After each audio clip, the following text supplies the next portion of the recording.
Vote bank ഉണ്ടെങ്കിൽ കയ്യിൽ വെച്ചാൽ മതി. ഞങ്ങൾ വർഗീയത പറയാൻ പറയണ്ട. ഒരാളും ഇനി വർഗീയത പറയണ്ട. ഞാൻ പറഞ്ഞു, പിണറായി വിജയനും VD സതീശനും ഒക്കെ കുറച്ചാളും കൂടി ഉണ്ടാവുള്ളൂ. പിന്നെ ഓർമ്മയാവും, കുറച്ച് കഴിയുമ്പോൾ ഓർമ്മ പോലും ഉണ്ടാവും. പക്ഷെ നമ്മുടെ കേരളം ഉണ്ടാകും, നമ്മുടെ മക്കളും കൊച്ചുമക്കളും ഉണ്ടാകും. അവര് ജീവിക്കുന്ന ഈ കേരളത്തിന്റെ സൗഹാർദ്ദം തകർക്കാൻ ആരെങ്കിലും ശ്രമിച്ചാൽ നമ്മൾ ജീവിച്ചിരിക്കുമ്പോ സമ്മതിക്കും. നടേശന്റെ കലിപ്പ് അവസാനിക്കുന്നില്ല. നടേശൻ എന്ന് പറയുന്നത് സതീശനെ സ്പോൺസർ ചെയ്യുന്നത് ലീഗാണെന്നാ. നടേശൻ ഇപ്പൊ വേണ്ടത് ആലപ്പുഴയിൽ നിന്നൊരു MLA ഒരു മുഖ്യമന്ത്രി ഉണ്ടാവുന്നത് സന്തോഷമാണെന്നാ പറഞ്ഞത്. റിസൾട്ട് വരുന്നതിന് മുമ്പ് വരെ ഇയാളുടെ സന്തോഷം പിണറായി വിജയൻ വീണ്ടും അധികാരത്തിലിരിക്കുന്നതായിരുന്നു. എന്നാൽ ഇപ്പൊ സന്തോഷം ആലപ്പുഴയിൽ നിന്നൊരു MLA ഒരു മുഖ്യമന്ത്രി ഉണ്ടാവണം എന്നുള്ളതാ. നിരന്തരമായ അധിക്ഷേപങ്ങൾ തുടർന്നുകൊണ്ടേയിരിക്കുകയാണ് നടേശൻ തുടരട്ടെ, അല്ലേ? നടേശൻ തുടർന്നുകൊണ്ടേയിരിക്കട്ടെ. കാരണം ഇതേ മുസ്ലിം ലീഗിനെ കുറിച്ച്, ഇതേ മലപ്പുറത്തെ ജനതയെക്കുറിച്ച് കുറച്ച് മാസങ്ങൾക്ക് മുമ്പ് ഇതേ CPM-ന്, പിണറായി വിജയന്, കോവിന്ദന്, CPM-ന്റെ അണികൾക്ക് ഒക്കെ വലിയ അഭിപ്രായമായിരുന്നു. എന്തായിരുന്നു കാരണം? അന്ന് മുസ്ലിം ലീഗ് അപ്പുറത്തേക്ക് എത്തണമായിരുന്നു. മുസ്ലിം ലീഗ് LDF-ലേക്ക് പോകണമായിരുന്നു. LDF-ന് ആവശ്യമുണ്ടായിരുന്നു മുസ്ലിം ലീഗിന്. പിന്നെ പാണക്കാട് സെയ്ദ് സാദിഖ് അലി ശിഹാബ് തങ്ങളുടെ ഒരൊറ്റ പ്രസ്താവനയോടുകൂടി അത് തീർന്നു. ആ ഒരു നല്ല അഭിപ്രായം തീർന്നു. പിന്നെ അങ്ങോട്ട് അവരൊക്കെ വർഗീയവാദികളാ, അവരൊക്കെ തീവ്രവാദികളാ. മലപ്പുറം എന്ന് പറഞ്ഞാൽ വല്ലാത്ത ശ്വാസം മുട്ടലാ.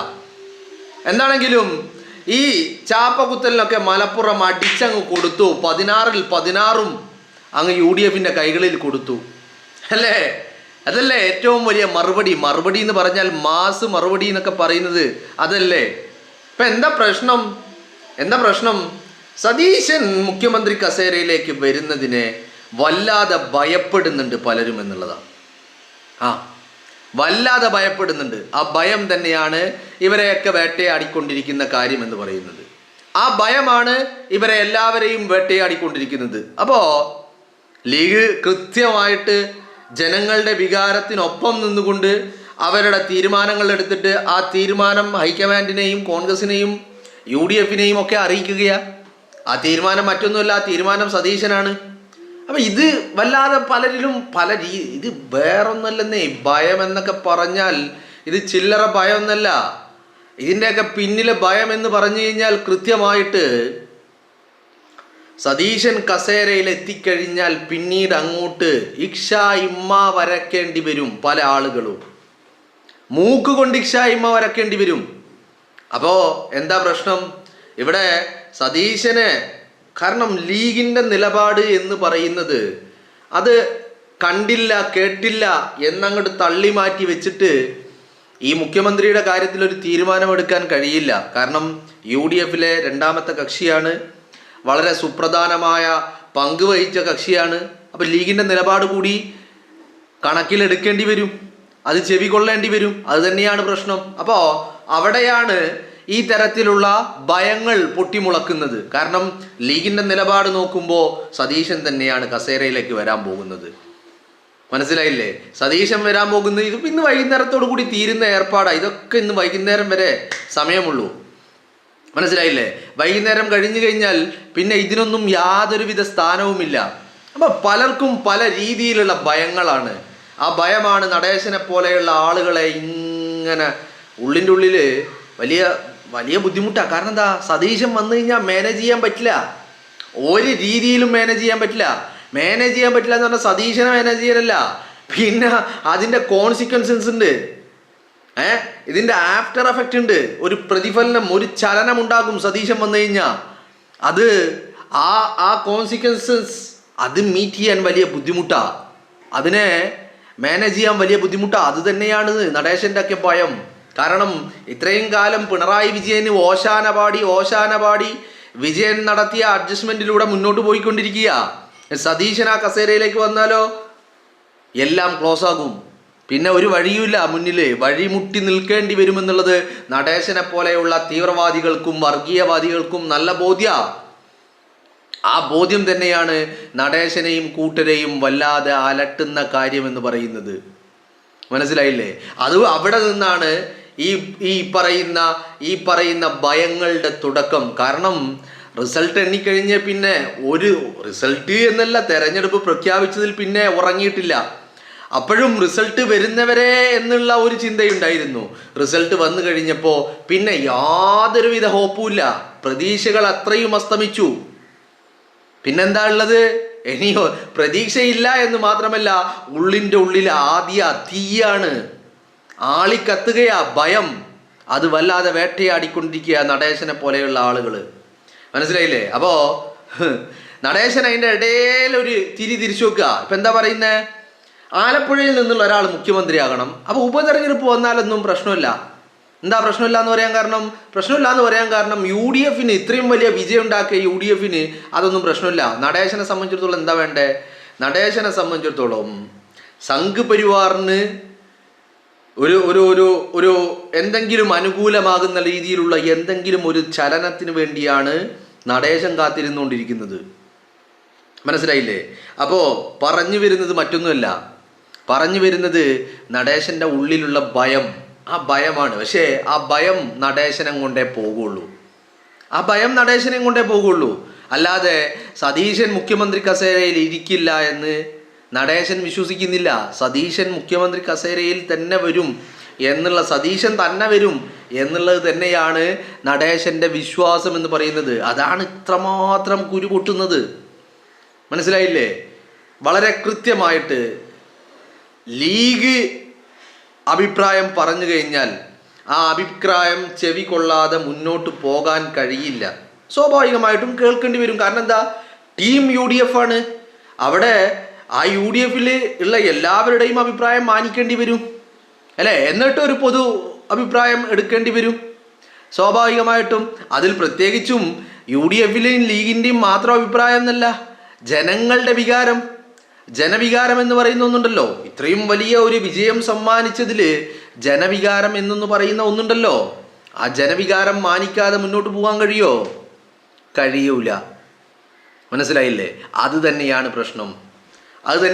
കാരണം ഇപ്പോൾ കോൺഗ്രസിനകത്ത് നടക്കുന്ന ചർച്ചയിൽ ഈ വലിയ രീതിയിൽ ജനവികാരത്തെക്കുറിച്ചുള്ള ഒരു ചർച്ചയിലേക്ക് പോകുന്നില്ല എന്നുള്ളത് വളരെ കൃത്യമായിട്ട് വ്യക്തമാണ്. മനസ്സിലായില്ലേ? ഇപ്പോൾ ഈ വിജയിച്ച MLA-മാരുടെ അഭിപ്രായം കേൾക്കുന്നു എന്ന് പറയുമ്പോൾ ഈ MLA-മാർക്കൊക്കെ അവരെ വിജയിപ്പിച്ച ജനങ്ങളുടെ അഭിപ്രായമാണോ ഉള്ളത്? അല്ലെന്ന് ഇങ്ങനെ തെളിയിച്ചു കൊണ്ടേയിരിക്കുക.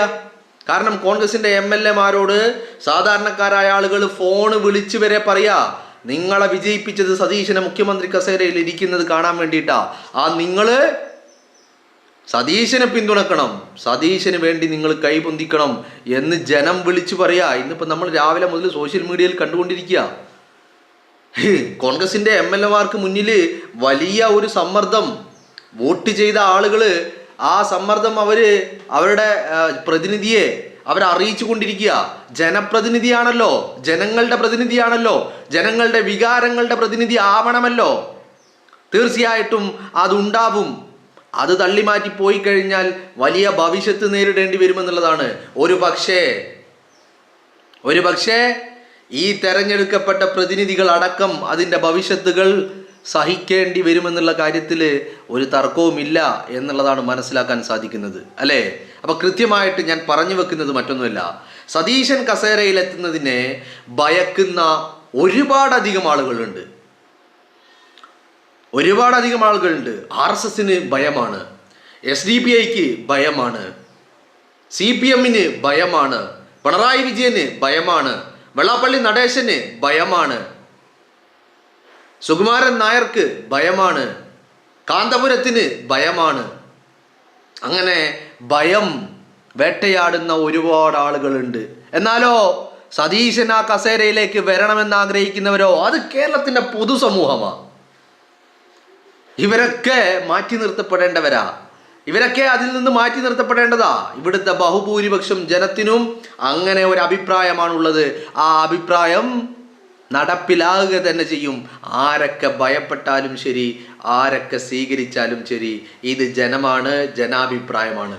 ഇനി ഈ കാര്യത്തിൽ നിങ്ങൾ നോക്ക്, ഇപ്പൊ ഈ ഭയപ്പെടുന്നു എന്ന് പറയുന്നവര് ഒറ്റക്കെട്ടായിട്ട് സതീശനെതിരെ പ്രവർത്തിച്ചവരാ. സുകുമാരൻ നായർ, വെള്ളാപ്പള്ളി നടേശൻ, കാന്തപുരം, SDPI-ക്കാര്, RSSകാര്, പിണറായി വിജയന്റെ ക്രിമികീടങ്ങള് എല്ലാം ഒറ്റക്കെട്ടായിരുന്നില്ലേ? അല്ലേ? SDPI-ക്കാരന്റെ പിന്തുണ, വെള്ളാപ്പള്ളിയുടെ പിന്തുണ, സുകുമാരൻ നായരുടെ പിന്തുണ, RSSന്റെ പിന്തുണ ഒക്കെ ആർക്കായിരുന്നു? പിണറായി വിജയനായിരുന്നു. പിണറായി വിജയൻ അധികാരത്തിൽ തുടരണമെന്നായിരുന്നു ഇവരൊക്കെ ആഗ്രഹിച്ചത്. എന്തിനാ? എന്നാലേ ഇവർക്ക് വളർച്ചയുണ്ടാവുകയുള്ളൂ. RSSന് വളർച്ചയുണ്ടാവണം, പിണറായി വിജയൻ ഇരിക്കണം. വെള്ളാപ്പള്ളിക്ക് സുരക്ഷിതമായിരിക്കണമെങ്കിൽ പിണറായി ഇരിക്കണം. സുകുമാരൻ നായർക്ക് പിണറായി ഇരിക്കണം. കാന്തപുരത്തിന് പിണറായി ഇരിക്കണം. അല്ലേ? അപ്പോ ഇവരുടെയൊക്കെ ഭയം അത് ജനം എഴുതി തള്ളിയതാ. ഈ കൂട്ടരുടെ വാക്കുകൾക്ക് ജനം വില കൽപ്പിച്ചിട്ടില്ല. ജനം കണ്ട ഭാവം നടിച്ചിട്ടില്ല. പുറങ്കാല് കൊണ്ട് ചവിട്ടി തെറിപ്പിച്ചതാ ഈ കൂട്ടങ്ങളെ അത്രയും.